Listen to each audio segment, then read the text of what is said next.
It's easy to look around and notice everything wrong in your city. In this podcast by Every Neighborhood Partnership, join Grace and Andrew as they invite friends, activists, pastors, leaders, and city workers to discover what's good in the neighborhood. Join us for insightful conversations that will encourage you to see your city and its people in a new way.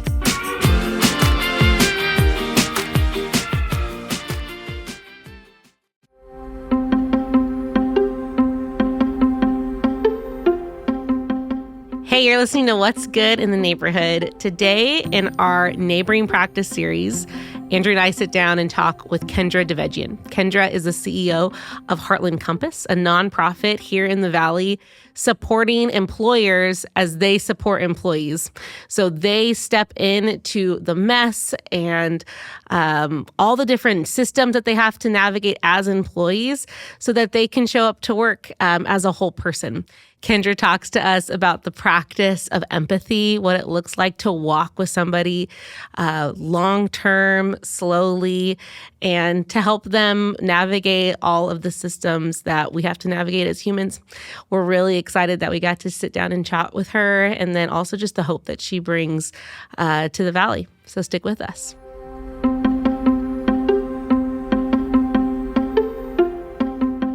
Welcome to What's Good in the Neighborhood. My name is Andrew File. I'm Grace. Glad to be with you, Grace. So fun. All right, we are in our series, The Neighboring Practice. And in this series, we're really trying to think about what does it mean to get up close and personal to people's journeys and stories and walk as a good neighbor with them. Mm-hmm. Yep. So the theme and the kind of idea that we're going to work with in this conversation is with Kendra Devejian. Glad to have you, Kendra. Thank you so much for having me, both of you. Yeah, we're stoked to hear. I've been in different circles and spaces as Fresno nonprofit leaders move in and move out of places, and Kendra has always been a friendly presence and a leader in our community that's connecting across sector. And you are in a new place. Doing a thing that I have been, very inspired by. I was on the board of Neighborhood Industries for 8 years and just saw the importance of workplaces taking care of their employees. So as we kind of start this conversation, the theme that we're going to roll with is empathy, navigating life together, and just talk about the how being close to people has given you empathy, but tell us a little bit about Heartland Compass. What is it? Yeah. How long have you been there? When did it start? All that kind of stuff. Yeah, well, first, I just, again, thank you both for having me on and giving me the opportunity to talk about the good work we're doing that is Heartland Compass. So, I think throughout my whole career and journey, there's been kind of this theme of resource navigation or resource connection. When I think back to some of the very first focus groups we did of expecting parents, at First Five, it was help us navigate what's out there, help us better understand, especially when we need something, help us find it. And it shouldn't be this hard, so we tried everything from resource guides, the printed ones back in the day, to starting 211 in our community, to, so many things in between. And it was always that kind of question, but are people actually getting the help they need? And so I started to see kind of this big inequity, right? It was kind of like who you knew. So I had where my parents' friends, right? They'd be like, oh, my daughter has this issue or her child's struggling, or we have this neighbor, right? It was kind of just who you happen to know. So that's kind of been this theme. And so I have been a longtime fan and friend of the Fresno Business Council. And so their leadership had reached out to me and said, they had some really phenomenal local CEOs that were civic stewards in our community who recognized exactly what you said, that their workforce was what makes them successful, and that a lot of them were struggling and that they were losing good employees to just life happening. Because again, so many of them, right, were in positions and from communities where they maybe were historically disenfranchised, have faced historical inequities, structural racism, right? All of those things that make it harder for many of their employees to navigate services. So they came upon this model out of Grand Rapids, Michigan called The Source, and kind of dove into that. They invited Mark Peters out, who was the founder of The Source. And it was similar, right? A group of manufacturers that came together and said, none of us can afford to do this for our employees alone, but if we come together, collectively and pool our resources, we could make that happen. So they got enough commitment to get this started. So they had reached out to me and said, I had been connected with them through Unite Us, in some recent discussions of some things they were trying to do here in the community. And so I initially said, no, I'm not going to do this. I don't want to lead. I don't want to start and have to build. I was just at this kind of, to be honest, I was kind of a little tired in life. And I was like, we didn't kind of mention it, but we're at First Five that serves families kids 0 to 5.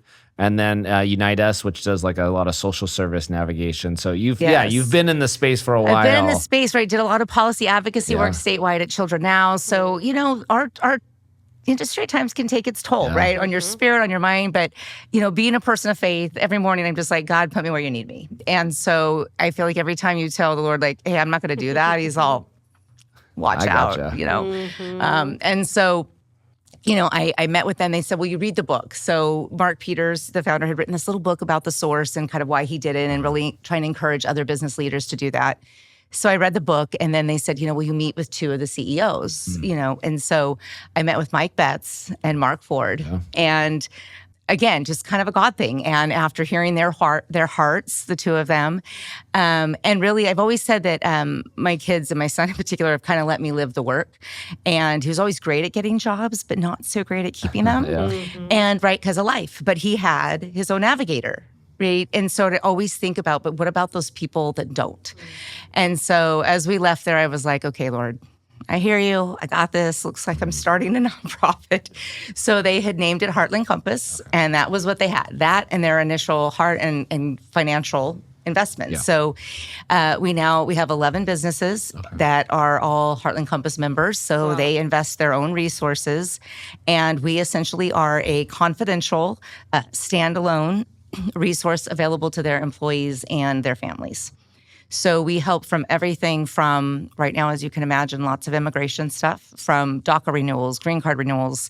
I was out, at one of our employers on site this morning. We'll go and hang out in the break room, right? We take food, and we're just there to kind of the more they get to know us. The trust. Absolutely. So they might call us for their tire repair, right? By Tire Blue. Here's some things I've learned. One, many people do not have a network or a circle around them where they could call and get $200 from somebody in a bind.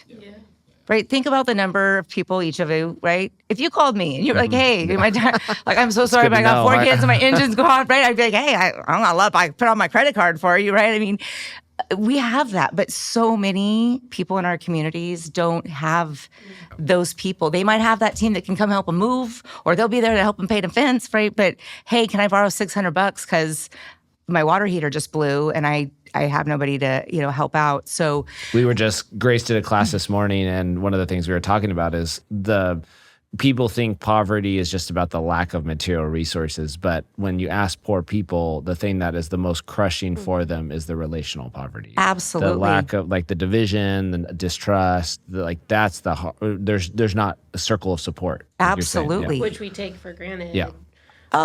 We don't even think about that person that would spot me. Absolutely. It's baked into our subconscious of I'm good. Yeah, or the people we know, right? It comes, especially when we've worked in the field for a long time or you've grown up in the community. I had an employee that, I've built a relationship with, and she asked me recently, she's like, how do you know all these people? How'd you get this network? Yeah. And I had, it was like, 30 years of. Right? Kind of she was right. So it was like, what do we also have to give access, right? We can let people access our networks. And that's what I tell each of the employees we get the privilege of helping. I'm like, you essentially have your own concierge, here in this community to tap into the people I know, the people that I know that might know somebody else. So we just every day respond and show up. Again, I will say the biggest issue right now, which is not going to be any surprise, is mental health. Right? Everybody that calls us, we will find a way to talk to them about their mental health, and it's not hard. Yeah. In terms of is it stress, general stress? Is it anxiety? Is it certain conditions? Or how does that? All of those things. Yeah. Some of it is culturally, right? About 80% of the people we serve are Hispanic. Of that, I would say close to probably half of them are Spanish speakers. And, Elizabeth on our team does an incredible job. She's our Spanish speaker, has so much trust of our employees that we serve, and she talks to them a lot about their culture and just how a lot of it's not discussed. A lot of it's like, oh, you're fine, that sort of thing. So we've had the honor of going in and doing lunch and learns. So Producers Dairy, for example, had us come in and we did a series on stress reduction. We did it for the 1 a.m. shift, the 10 a.m. shift. I was like, hey, tri-tip and rice at, or pilaf. I can't believe I said that. My husband's going to kill me. I just called it rice. It was pilaf. Yeah, it's a Central Valley no. Yeah, right. I was like, oh, it came out too fast. Sorry, babe. But, I joked with them, right? I was like, I believe you're all here for the stress reduction tips, but I imagine you're here for the pilaf. But it's those sorts of things of being able to just meet them where they're at. Yeah. And a lot of them come from poverty. We have a lot of historical trauma, right? And things just by being immigrants and being situated here where we are. So again, we just kind of meet them where they're at. And oftentimes we'll say like, what's keeping you awake tonight? Because so many times they'll call, and it's hard when you're walking with them and you're realizing the magnitude of what they're up against. And so in that moment, our direct client fund, we have 2 names for it. We call it our barrier buster fund. So that's right, like the tire repair, the work boots that they have, those sorts of things. But then the other is the breathing room. The number of PG&E bills, I would say at least once a day, we get a call about somebody like in either shut-off mode, near shut-off, or they got everything else paid. They finally got the PG&E paid, but now they have no food, until like a lot of food insecurity. And I will tell you, too, I wish a lot of things, if I could go back in time to First Five, a lot of services aren't set up for working people. Yeah. You're just saying they're offered 10 a.m. on a Tuesday is the food pantry distribution. Yeah, I'm like, they're working, or, most of our people have to be there before 5 a.m. A lot of their shifts start at 3 a.m., right? Many of them work 2 jobs. So I'm sitting there going, oh man, how many services did we, fund back in the day that really were not getting to the people that really, really needed it? Ever wondered what makes your neighborhood unique, or how the history of your city shapes the places you love today? Well, now you can explore the story of Fresno like never before, right from your car using the VoiceMap app. Introducing the Every Neighborhood Partnership Drive Tour, a self-guided audio tour that brings your community's history, landmarks, and stories to life. As you drive through local streets, EMP's Drive Tour will guide you with fascinating insights into the people, places, and events that have shaped your neighborhood. Whether you're discovering hidden gems, learning about community activism, or simply enjoying a fresh perspective on familiar places, this tour is a great way to connect with Fresno in a whole new way. So, what are you waiting for? Tap into the Every Neighborhood Partnership Drive Tour today on VoiceMap and get to know your community like never before. Download the VoiceMap app, search for the Every Neighborhood Partnership Tour, and start exploring now. Fresno's story is waiting to be discovered. You're chatting a lot about like direct service to employees. What does it look like for y'all to work with the employer when often like the mentality is like, well, there's probably a lot going on in your life, but you're here at work and we have expectations of how you show up and what you accomplish and all of that. Do you guys do training for employers, or what's the partnership there? Well, that's a great question. And, one thing that's different about Heartland Compass is that we're not just out pitching a service, right? The CEOs were very intentional about bringing together like-minded. And if you look at those, right, Bill Smitkamp, Scott Shahadi, Mark Ford, Liz McLevain, and Kim Messman, like you look at the CEOs that are around the table and, their hearts are huge. And so with the source and all of that, a lot of their focus is on reducing turnover, all of it, which obviously we want. You want the business case. Yes. But when I started this and I met with each of them, I said, what is your reason? You've put resources in there, and a decent chunk of resources into this. Every single one of them was like, because we love our employees and we care and we know, Mark Ford would always describe it best. He's like, sometimes just life happens, right? And like, what do you do when life happens? And how do you navigate through that? And so they love their employees. And I will tell you, these employees love their employers. They love working for these people. And so many of them, they're like, I don't want to have to quit my job, but like, I can't make ends meet. And so, but my supervisor is so supportive and I love being here. How can I, so our job is to help them find a better way to manage their finances, or help them cut costs by getting them on the PG&E program, right? That's going to reduce their bill, those sorts of things. So these are companies that have really chosen that even though it's not our job, we're going to come in close to people that are having legit real life struggle. Absolutely. And they want to do better. So we had one example where an employer, we were hearing enough, right? I've been an administrator, right? I ran an organization. So, right? You've got those, right? Where you're just going to have some people that sometimes aren't going to be happy. But you also know when you're hearing it enough, like consistently, right, across kind of shifts or across, those sorts of things. So we had that happen, and we lifted that up to the CEO. He was one, all of them were like, hey, if you're hearing stuff, like, we want to know. Yeah. We want to be better. We want to do better. And so we raised this to the top, and they were quite surprised. Honestly, we're like, huh.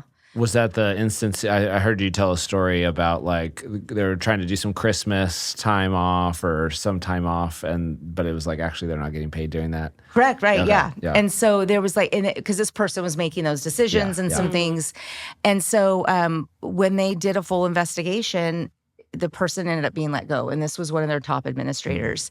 And so, it gave us that ability to like just help them reflect. And like I tell them, all right, I've never run a manufacturing company. I don't know what that's like, but I certainly can help, the employees find their voice and lift some of those things up. One thing has been payday loans. Yeah. There's something I could take on, man. Well, I was a part of, with Andy Levine and Faith in the Valley, we were part of an initiative. I mean, it was like just a low-level ordinance, but because I've taught faith and finance classes, which are, faith-based, but targeted to folks that are trying to just save $100, $200 with Carlos and CCT. And I mean, we have more payday loans than we have Starbucks, McDonald's combined. Yes, and what you don't think about, right, when you take for granted that you've never had to deal with that, is we had this employee, and he said every Thursday we pick up our kids from school and we go and spend the hours in line at different payday loan places.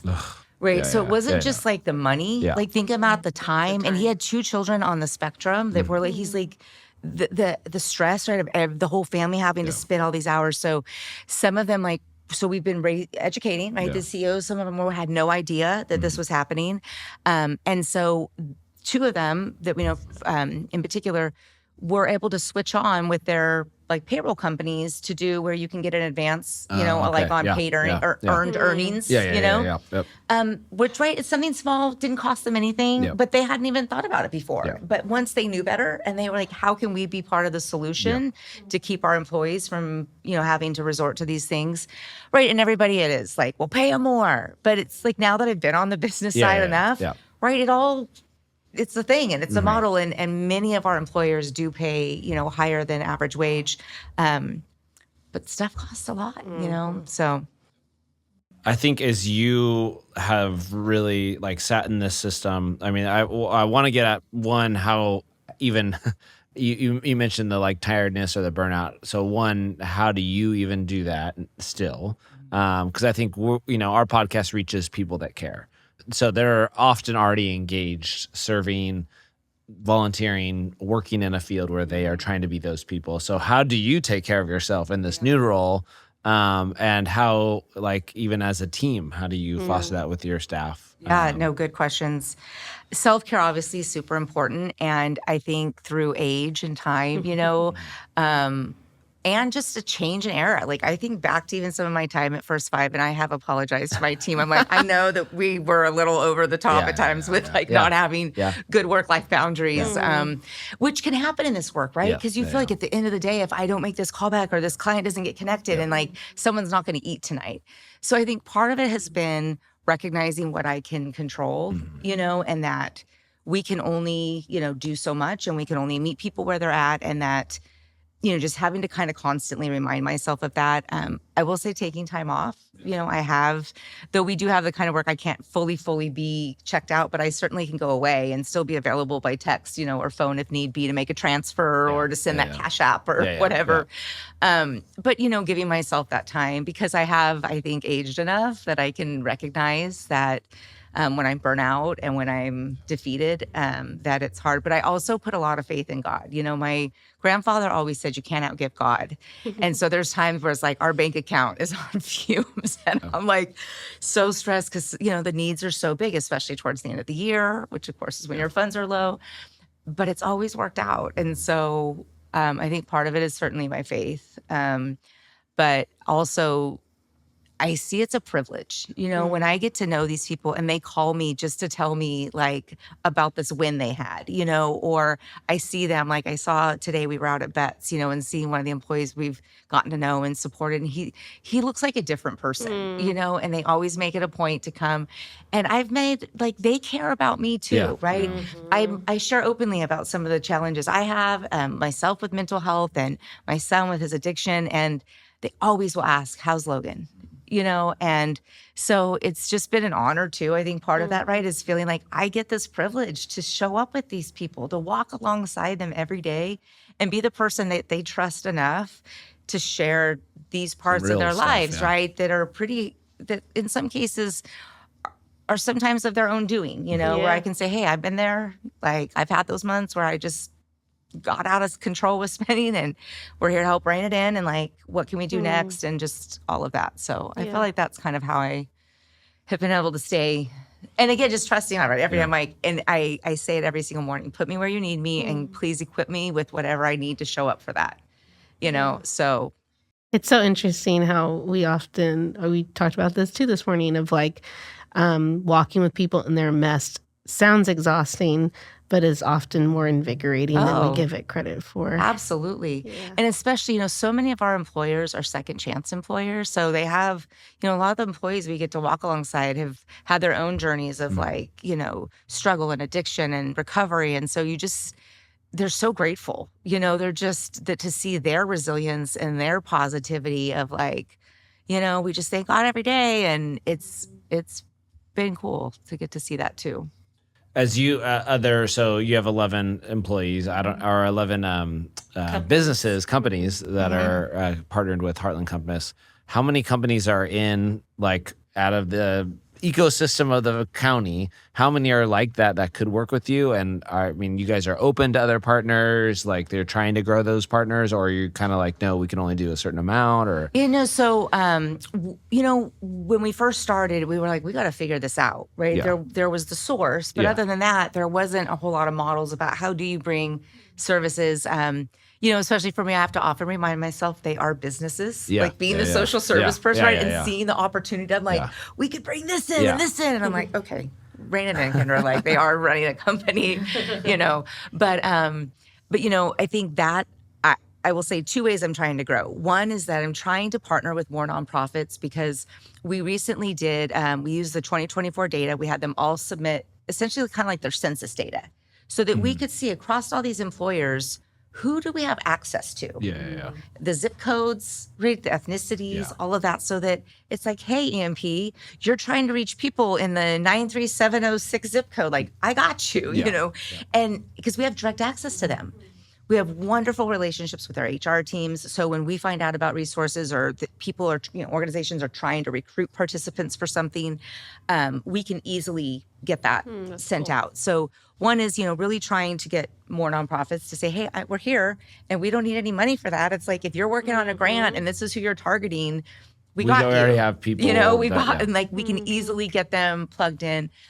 So that's one. But the second is, we wanted to give ourselves a couple years to kind of get our footing and to figure out kind of what a financial model would look like, right? Because initially they all agreed to kind of put in this, and we've been super blessed to have a small grant from Drive, through CVCF. They took an early bet on us, and that's really been helpful. And so now the CEOs all met because it's business led. I was like, y'all tell me how you want to make this happen. And so we've kind of come up with like kind of model based on number of employees. So the way it kind of works is we really need to bring on, depending upon their size, like 3 to 5, like together to really kind of cover the full cost of like the navigator time, right? And all of that, because that really is the model. but again, wanting to make sure that they are like-minded in terms of being civic stewards and, really being committed to their own growth as a company and all of those things. So, yeah, we're open and ready and would love to kind of bring on more partners. And I would say our smallest has about 22 employees. It's Total Concept. They're small but mighty, led by Liz McLevain, who's incredible in this community, been just a huge asset to so many things. And up to our largest right now, which is Pittman Farms, which has 3,000 plus employees out there in Sanger. So, and they have their feedlot and the hatcheries and things throughout the county. So we kind of, I think it's it fits any size. And I think they developed a nice kind of tiered system in terms of support that allows, even those a much smaller organization to be able to participate. Yeah. Can you maybe slow down a process for us, like with an employee? Talk about like that trust that has to be built. What is, you mentioned at the beginning, like we are just going to hang out in the break room. Yep. Like how long typically does it take to build trust with somebody? And then how deep are you going, like into their into the issues that they're having that, create barriers for them to show up to work or whatever it might be that they're working through? So I'll give you one example that I think kind of highlights a lot of it. A lot of our referrals come from either HR or it's an employee who says, my supervisor said to call you. So we have done a bit of work, particularly like with that supervisory level wherever we can. Like training almost? We've done like in-services, Okay. they'll have us come to like their all teams meeting or that kind of thing. Something we've just launched is we're going to be bringing mental health first aid training. When I was at First Five, we brought that into all of our partners. And so they have it for the workplace. Cool. And that really is targeted at that like supervisor kind of manager level. So that is, we're always working to make sure that the supervisors and managers know about us. But the HR teams, again, we will often get direct referrals. So we had one in particular where they reached out. They said, we have this great employee. They just found out that they have a warrant out for their arrest. We obviously do not want them to be arrested. And in talking with this employee, we also just learned that they are unhoused and have been staying on the floor of an apartment for the last several months. So we were like, okay, we're on it. So we connect with the employee. They give us the information. We were able to get them Ubered over to the Action Center to get them on the court calendar for their warrant, kind of coach them through, keeping the paperwork with them and all that. So then they were worried they were going to be detained. And they have nobody. Like a lot of these folks, as I mentioned, right, don't have anybody necessarily in their circle. So we Ubered them to court. I met them at court. It was the first time I met them in person. So I went through court with them. And so in some cases, that's how it jump starts. And the person kept saying to me, like, what's the deal catch? here? Yeah. She was like, why are you here? And I was like, because your employer, we always make sure they know, right, that this is their employer. We are showing up on behalf of their employer. And, but then obviously I just do it as a human, right? I'm like, I was here initially for that, but now I'm in it. And to where you say sometimes like setting the boundaries things, like my husband will be like, what are we moving? Where are you going? Like, why are you doing this? I'm like, there was nobody else, so certainly some of those things you learn over time. But anyway, so as I sat with this person, right, they have seen you could tell that in their history, they've rarely had somebody show up that wasn't expecting something in return or a payback or whatever it might be. And so from there, we then started talking through kind of their living situation, what was going on with them, their overall driving situation, because we knew they were still driving, even though they clearly did not have a license, which was hence the warrant at that point. But just by continually showing up, and they were the person I was sharing that asked about the network, like, how do you know all these people? So I am very happy to say the person now is housed. They are in an apartment with somebody else who's in recovery, working together through their stuff. And we help support them, even to where they said, they struggle with, they haven't been out on their own, kind of managing their money. And so they said, look, like, can we send you the rent? Can I send you the rent on your Cash App? And then when it's due, like, you guys can send it back. I'm like, okay, whatever, right? It's like, what a big, large established nonprofit do that? Maybe not, right? But I'm in the place where I was like, you have to be creative. Absolutely. The systems don't support that person. Right? And I was like, of course, because she's like, I don't trust myself, and I'll spin it. And and so far they moved in October, like just paid March's rent, But it was like that. It was literally just showing up for this person on repeat. And each time being like, I'm not asking for anything back. Like, we're just doing this for you. And they'd be like, okay, man. And so, but then what's been cool is this person has totally started stepping up at work. And they've taken on some things like they were the reason that we ended up having this incredible little farmer's market at Wawona, frozen foods, and said, this is a need I'm seeing, but I've been talking to my coworkers. So that person's now become an ambassador. And that's what happens that's the other thing is employers will say, my coworker said you might be able to help me. And those, where they're like, my coworker said. In fact, we were doing a thing at JD Food and they told us you got 5 minutes at the beginning of the shift, and it was like, I got you, right? So we're there. It's like, we're giving them the quick rundown. And this guy comes up because a lot of our clients, we never meet them face to face. Especially we won't say anything if we see them unless they say something, like if we're on site or something. But so he's standing there and I was like, oh, it's probably the supervisor. I'm going to talk too much. It was like, wrap it up. And it wasn't. It was someone we'd helped. And he came in specifically to say, you can trust these people. Like, we couldn't have paid it, right? We couldn't have planned it better. I was like, should have recorded that. Yes. But he came in and he was like, you can trust them. They're good peeps. Like, they totally helped me out. Like, don't hesitate to call them. And, so like, that's kind of the way we've been able to grow it as well, is when they saw that their coworker trusted us, it takes us far, in terms of jump starting then that relationship with them. Wow. At Every Neighborhood Partnership, we believe that strong, vibrant communities start with engaged and empowered residents. To make that happen, we need your help. Our mission is to connect neighbors, create opportunities for local leadership, and transform neighborhoods through education, collaboration, and advocacy. Every dollar you donate goes directly to supporting programs that make a real difference. Whether it's providing land use education, elementary literacy mentoring, or healthy spaces to help kids and our families grow. When you donate to EMP, you're not just giving money, you're investing in a future where every neighborhood in Fresno has the tools and resources it needs to thrive. Your contribution, whether big or small, ensures that our communities have a seat at the table in the decisions that affect them most. So if you believe in seeing students excel, our community members healthy and whole, and our neighborhoods thriving, we invite you to make a donation today. Just visit everyneighborhood.org or tap the link in the show notes to give. Your support helps develop the next generation of leaders like Fresno depends on it. Donate now to Every Neighborhood Partnership.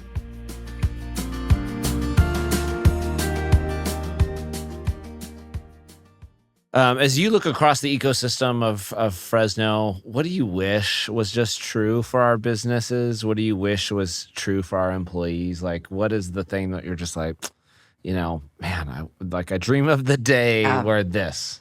I would say, I think that already I see so many businesses with huge hearts in this community. I mean, both from those that you see donating all the time, right? We all know those. We'll see them on, like, they're sponsoring all the events. I just had lunch with Mark Ford on Wednesday. And, right? I mean, the man. Very generous. Jeez, and his heart is so big.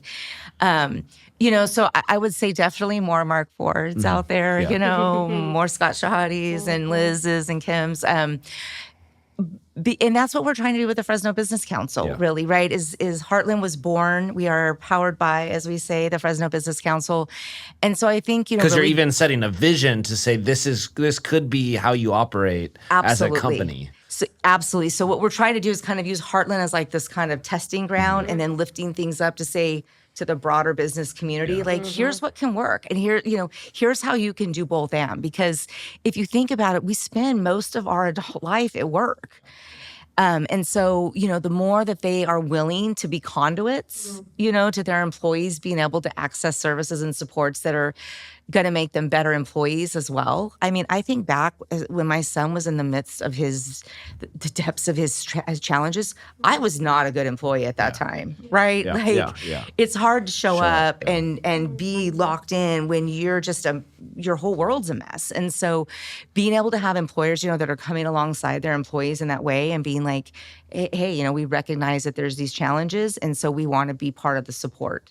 I think that would be the ideal, right, is to have more and more civic stewards as leaders in this community that are really recognizing that the human side is the most important side, and creating more opportunities, for organizations to plug in. So cool. As you're chatting, I'm thinking that we have another podcast episode with Mark on it, an AP Armor from Neighborhood Industries would be a great sister episode. Yes. Yep. If you listen to this one and then listen to the one with Mark and AP, they marry each other really well. What are some ways that people can get involved with what Heartland Compass is doing? / can they donate? Certainly. What's the next step for somebody? Yeah, well, I mean, obviously we always are open to donations. I think with us, I know with some organizations, it's kind of like, $100 isn't going to do much. I mean, for us, like that's literally someone like a new tire, part of a new tire for someone, or a new battery. The folks at Battery Exchange, I'm giving them a shout out. They know me well. And I'm like, hey, I got another one for you, So I think definitely, that sort of thing. Donations certainly are something that could help. But I think also for employers, even or businesses that can't afford or aren't in a place to join something like Heartland Compass, doing the lunch and learns, right? You think of the number of organizations out there that are willing to come in and do an in-service, just having them willing to share this kind of information. One thing I'm really pushing right now is Mental Health America has something called the Bell Seal certification. And it's an once a year process. It's open right now until April 3rd. Another shout out to producers, to Scott and his team. They have an incredible nurse, Angela, who's on their team, and they just applied. This was their second year, and they got platinum. They went from gold last year to platinum. So it's really a process for you as like a company or a business to just reflect on like what you're doing around mental health. They give you like feedback, kind of wherever you landed on how you can improve. So, any business, like you don't have to be part of the Business Council or Heartland to do that. So we're saying those are ways that I think companies can just, it doesn't cost money, right? To just start to really think about, because I think that is one of the things I've seen that people, we know it, but we underplay how much work stress and toxic work environments play out in our lives, And so I think that's that reality of as businesses, as employers, as much as we can make that environment, a healthy, productive, supportive environment, that all spills out, I mean, my dad was a PG&E lineman, and I remember growing up and all the times there was threats of layoffs. And you heard that as a kid, right? And then we were all stressed, like, what are we going to do if dad loses a job? And it's like this ripple effect, right? On you as a parent or you as a sibling or a partner. So we're just like, how can we continue to just kind of work to try to make our work environments a lot more supportive and, especially in an intentional way. Yep. So encouraging, and also just a good reminder for all of us, if you are an employer or an employee, that you never know what's going on in somebody's life, and that showing up to work is a piece of our lives, even though it is a lot of it. But you don't get to always see. And I'm just encouraged and grateful for nonprofits like yourself that are like showing up and asking people, okay, what's actually going on and how can we actually step in and help? So thank you so much for supporting so many teams around the valley. Like I said, it's an honor. It truly is. And, I went from touring preschools and parent centers, right, to like spring companies and fruit processing plants. And so all of it is like, it's incredible the things that are made here in the Valley and the people that are making those things are, really critical to our economy and us as a community. So thank you. Well, thank you. Thank you for being a system navigator. And if you want to learn more, really, really encourage you to check out Heartland Compass and learn more about their model, share it. And then, it's a good rec to check out AP and Mark Ford's conversation. Yeah. Probably early teens. So well, I'll link it too in the description and all the things. So. Well, and I don't know, I never mention this, but the little tidbit is I gave, when Mark Peters came out, I gave him a city tour with a bunch of the business leaders that Mark was trying to get in and engage. So EMP was part of an early journey. Awesome. Okay, Heartland Compass. All connected. All connected. Thanks so much, Kendra. Yeah, my pleasure. Appreciate you. All right, take care. Thanks for tuning in. If you want to find out more about EMP, you can visit us at everyneighborhood.org or follow us at EMP Fresno. Every Neighborhood Partnership and this podcast exists to activate, equip, mobilize, and transform here in Fresno and beyond. If you liked what you've heard, please share and review what's good in the neighborhood wherever you listen. We'll see you next time.